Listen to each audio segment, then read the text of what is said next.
Welcome back, everyone. We have a virtual presentation because we have Amit calling in from Sydney, Australia. Yell really loudly so he can hear. I hope you heard that. I did. Cool. Aha, see the disembodied voice in the hall? That's our speaker. Wonderful. This will be implementing shared functionality using middleware. So, big round of applause so he can hear you, and we'll get started.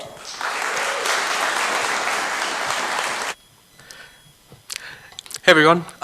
Thank you for the introduction. Welcome to my talk. I wanted to be in person at Kiwi PyCon, but a certain virus had other plans, so here I am. Let's get started. They have saved the best talk for last, so no, let's not delay that any further.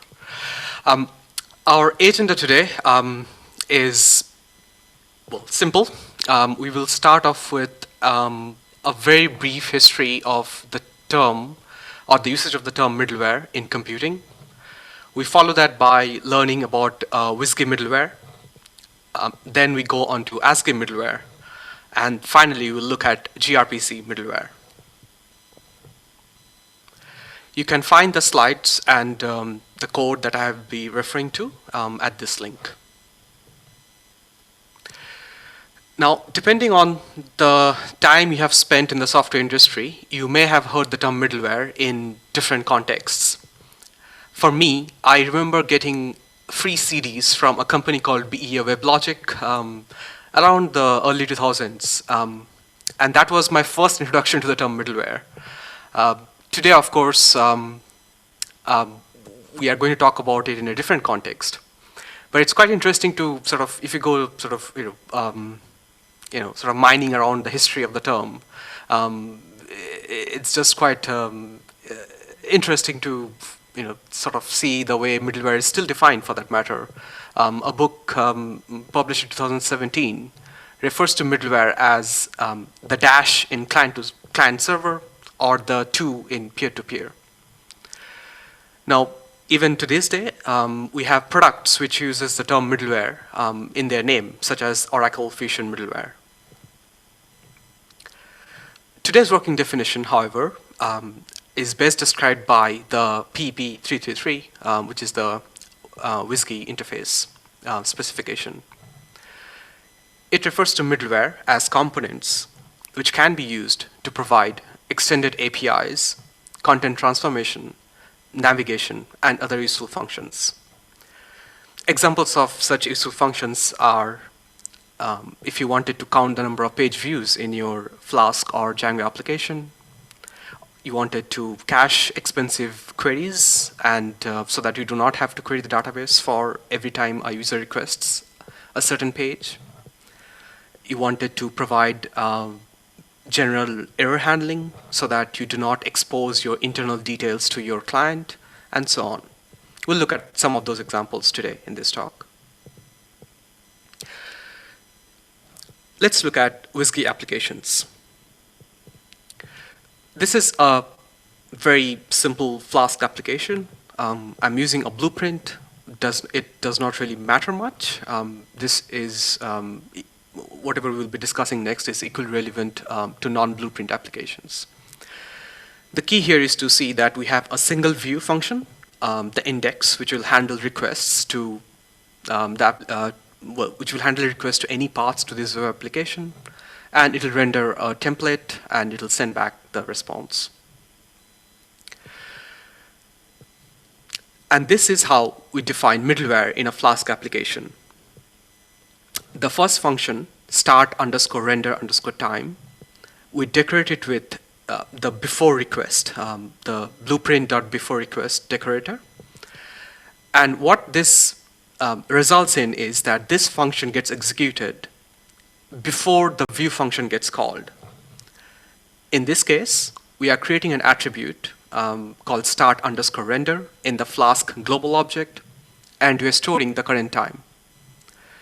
And then we define a second function, which we decorate with the after_request decorator, and where we print the time that has elapsed from the present time, that is when this function gets called, and the time that is stored in start render. And the stop render timer function gets called after the view has finished executing, but before your response has been sent to the client. So the result is the print statement here gives you the latency of the page rendering. And this is the very simple example of how you can write a middleware in Flask. And the result of this integration is when you run your Flask application, you get a print statement stating something like this: page rendered in 0.00033 seconds. And this is the result of writing the after request middleware, or the stop render timer function. Now, of course, you can add one or more before request or after request middleware. Next, let's look at Django application. This is a simple view function in Django, a function which takes in a single argument, which is the request, and returns a response, hello world. And this is how we write a middleware in Django.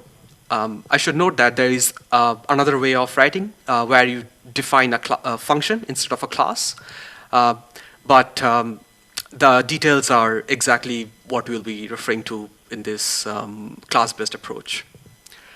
So we define a class. The class is called exec handling middleware, and that's because this middleware is going to handle any unhandled exceptions and return a custom response. The constructor is called with a single argument getResponse, which points to the view function or another middleware.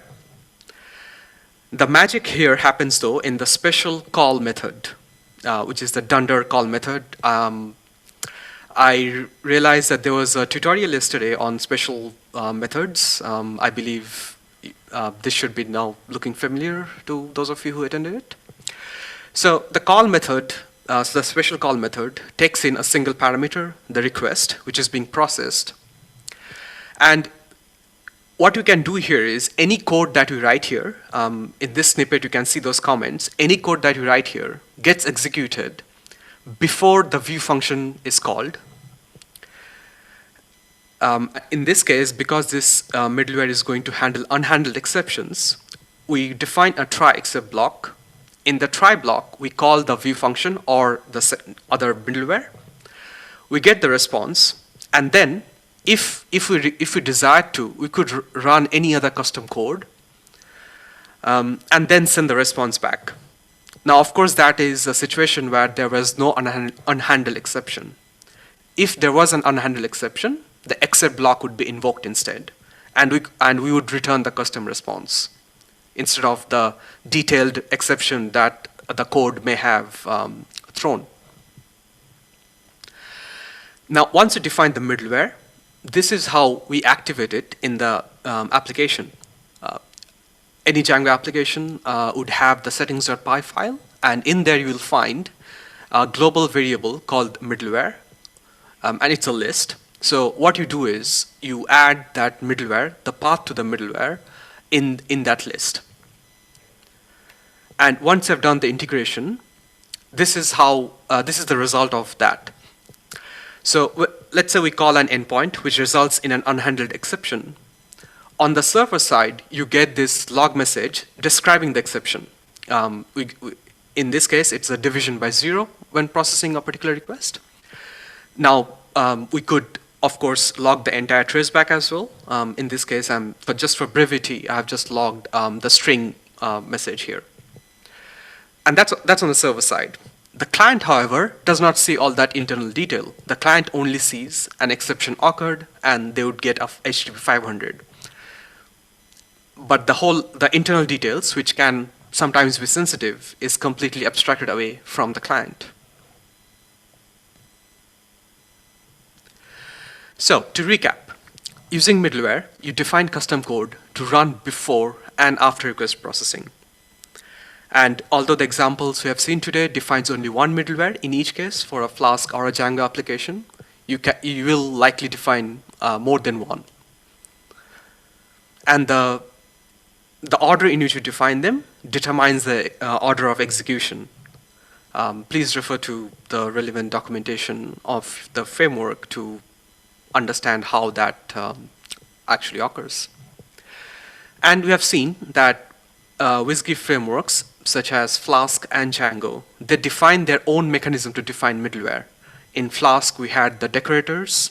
In Django, we had to change the setting, update the settings.py file to add the middleware. So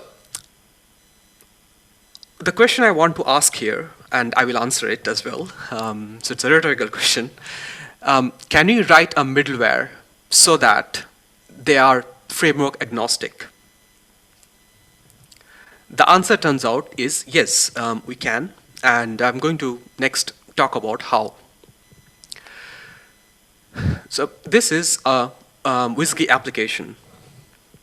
So underneath WSGI frameworks such as Flask, Django, or any of the other frameworks, therein lies a function which is the entry point to the entire application, which looks like this.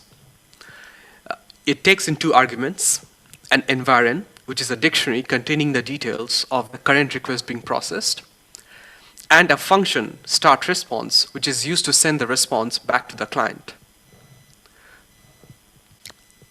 So just to make sure I have expressed my point correctly, this is a completely valid WSGI application.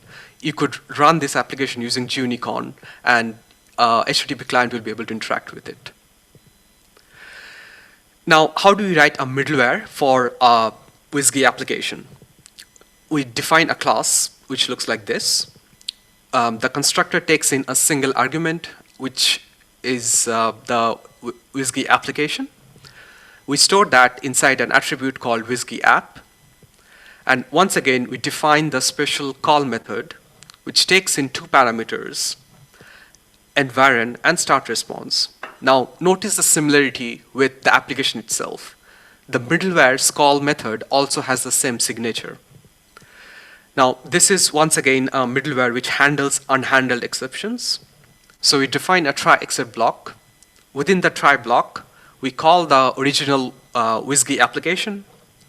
If we get a response back, we return that. If, however, we get an unhandled exception, we return a custom response, which is very brief and error occurred. We could, of course, have a line here logging the exception for on the server side.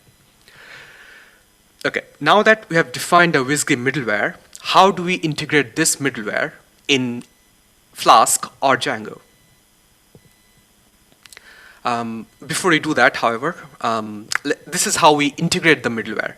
So my exception processor is the middleware that we have defined, and simple handler is our WSGI application. So we create an object of the myExceptionProcessor type, which wraps the original WSGI application, and then we can run it with any WSGI runtime server such as Unicon, like this. And we have a WSGI application which has been integrated with our middleware. Next, let's see how we can integrate this middleware with Flask. Once again, we import our middleware, in this case, the myExceptionProcessor. Now, any Flask application creates an object of the Flask type, as you can see here. Now, what we do when you create the Flask object, the WSGI underscore app attribute points to the WSGI application entry point. Okay, so the idea is very similar to what we have done here, which is we simply create an object of myExceptionProcessor type, wrapping the original WSGI app, and override the WSGI underscore app attribute with that object.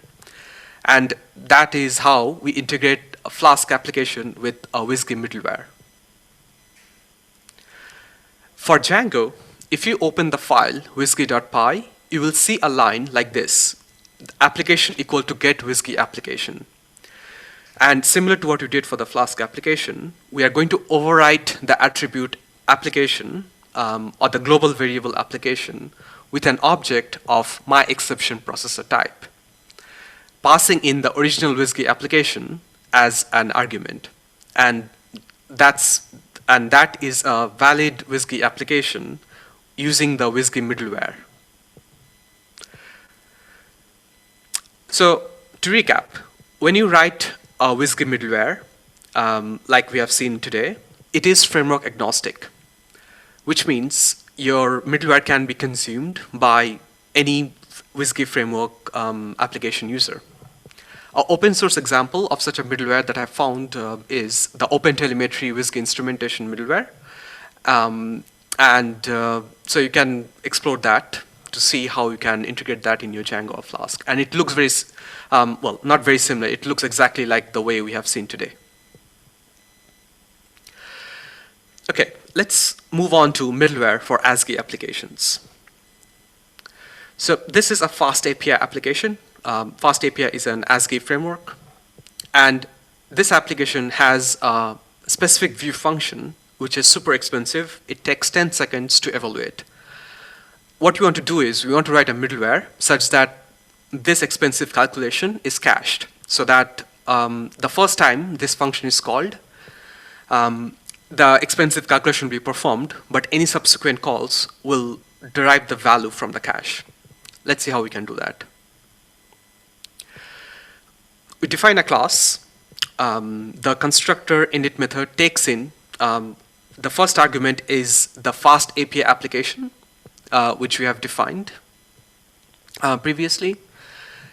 Any extra arguments to the middleware can be specified in the constructor, and I have not shown those here, but you can find that in the code examples that are there in the Git repository that accompanies this talk. The magic once again happens in the special call method here. The call method for an ASCII application takes in 3 arguments: scope, which describes the current request; receive, which is used to read data from the client; and send, which is another function which is used to send response to the client.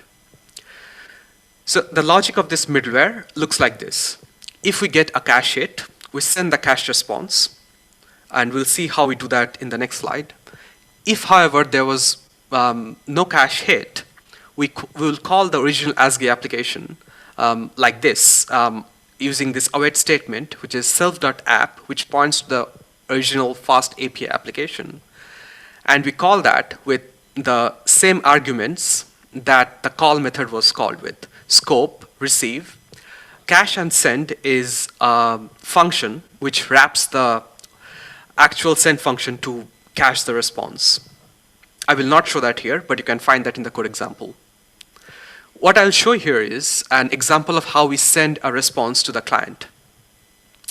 So if we got a response, if we had a cache hit, we want to send the cache response, as I mentioned in the beginning. So this is how we send a response from an ASCII application or an ASCII middleware. We first call the send function to say that we are going to start the response, and the specific type keyword, or sorry, the specific type key in the dictionary specifies what kind of message we are sending. And the first message we want to send is the http.response.start. We send the status code. We add any additional headers. And in this case, we are adding a header called xCacheData just to indicate that this data has been cached. I realize that's not the standard caching header, but that wasn't the goal here. This is just simply for demonstration purposes. So once we have sent the http response.start message, we then send the response body. And we do so by specifying the type to be http.response.body.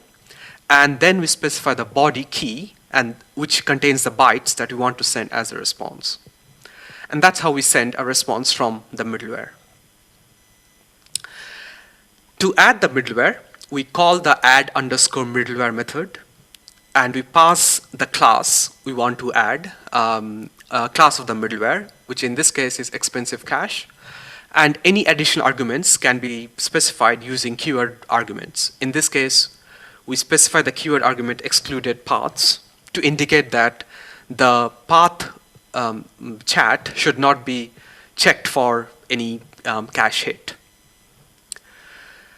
And the result of that integration is when you make the first request, that request takes 10 seconds to finish, as because it was a very expensive calculation.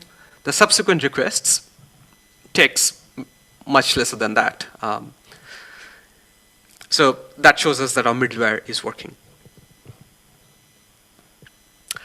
The beauty of ASCII middleware is that they work without any changes with WebSocket connections as well. And you write the middleware as you would write the middleware for HTTP applications, as we just saw. And it automatically works with WebSockets as well. And here's an example of middleware which calculates the sort of duration of the WebSocket connection. And you can see here that at the beginning we got, there was a log saying got request, and then once the WebSocket connection terminated, it printed the actual duration the WebSocket connection lasted for, which in this case was 28 seconds. So to recap, Fast API, like Flask and Django, defines helper methods to add ASCII middleware. And ASCII middleware is framework agnostic. And finally, ASCII middleware works for both HTTP and WebSocket connections.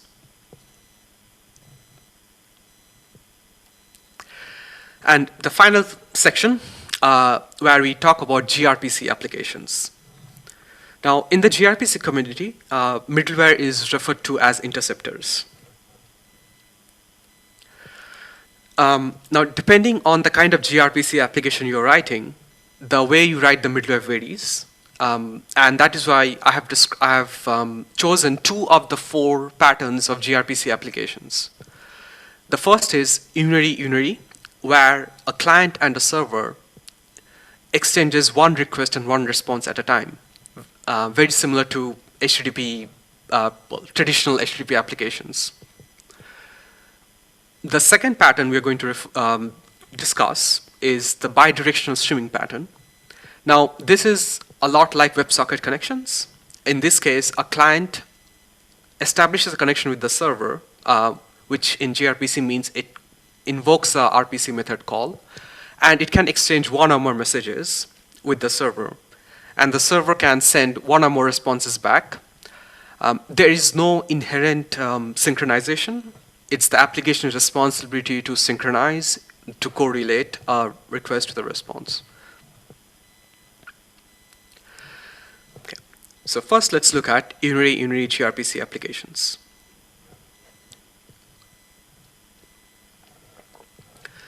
This is an example gRPC service. We define a class, and I have omitted a fair number of details here, but the key details are over on the slides. So the method validate token is the RPC method that a client will be able to call on this server. It takes in 2 parameters or arguments: the request, which is the incoming request, a context, which has various contextual data related to the request itself. Now, typically, you do much more than I have shown here. As in, you would actually use the request to perform some processing. In this case, all I'm doing here is creating a reply and just sending it back. Then we look at the serve function. So this is how we start a gRPC server. We call the gRPC.server function, and in this case, we are saying that we want a maximum of 10 threads to serve requests.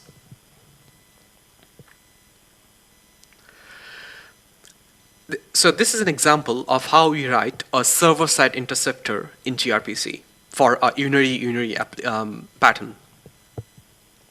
We define a class, which is a subclass of gRPC.serverInterceptor.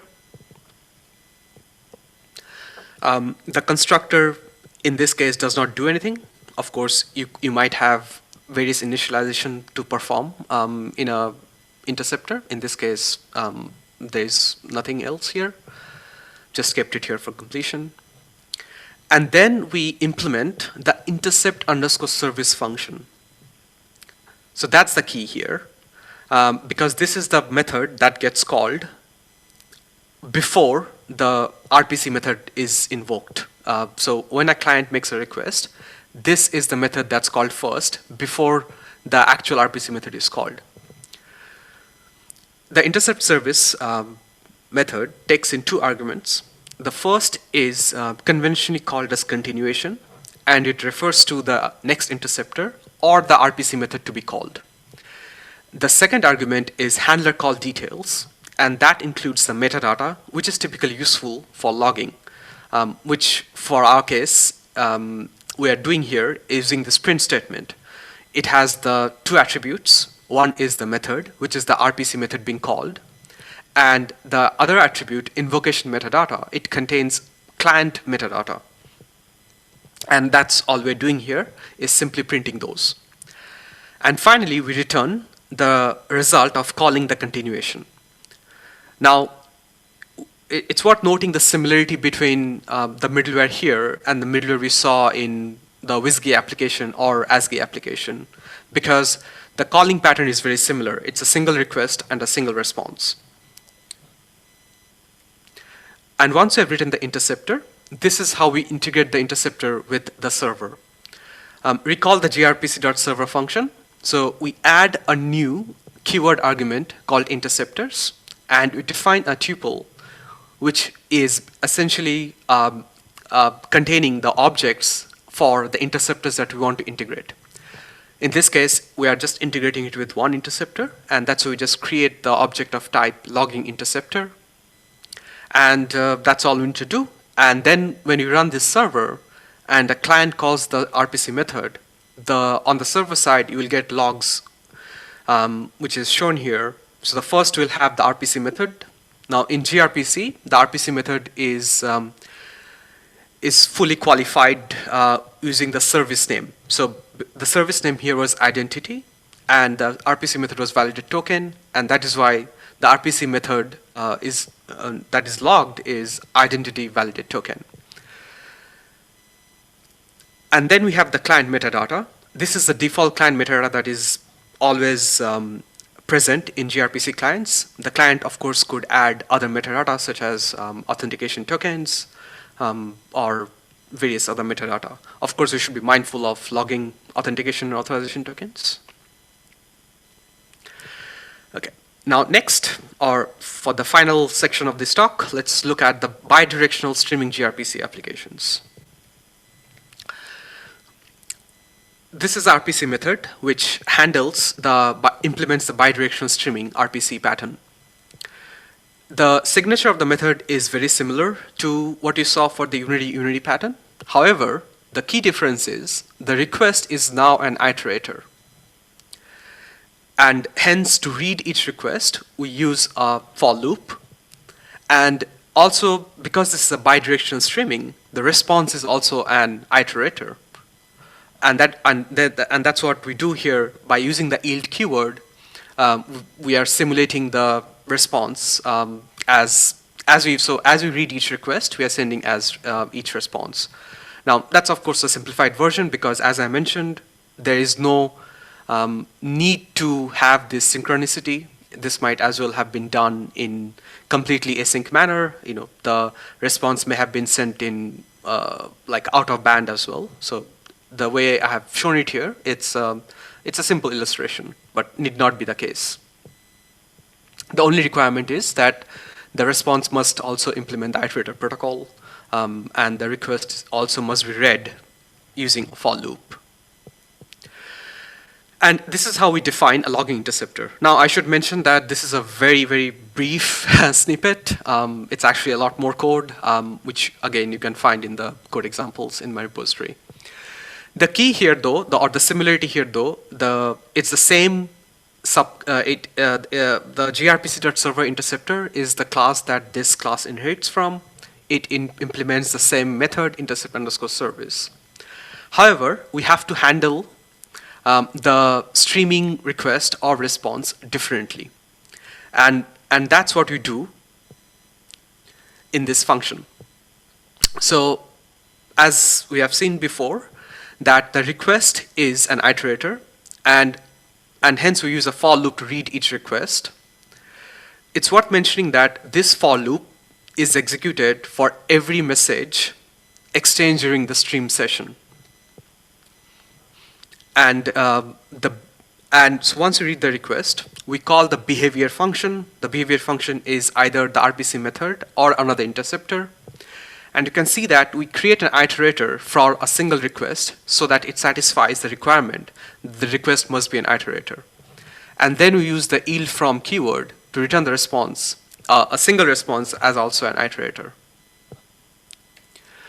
And once you do the integration, this is the result of this. On the server side, you will see that for each stream message that is exchanged, we'll see each individual logs, and then finally the stream duration is printed. So, key takeaways. Middleware enables decoupling and sharing of non-functional requirements. Middleware is often code that's acting as both a client and a server. Web application middleware can be defined generally as an WSGI or as the application or be framework specific. And finally, implementing gRPC interceptors varies based on the pattern of communication. If you've enjoyed this talk or found this useful, I do encourage you to look up my PyCon US 2022 talk, where I discuss the WSGI frameworks and the WSGI middleware in more detail. So thank you for attending my talk and persevering through the last talk of the day. Hope you're having a good conference. And at the plug, which I have to do at the end of my every conference talk, please, if you're interested, look up my books, Doing Math with Python and Practical Go. So thank you.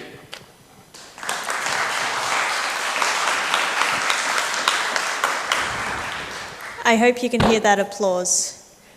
Yeah, thank you.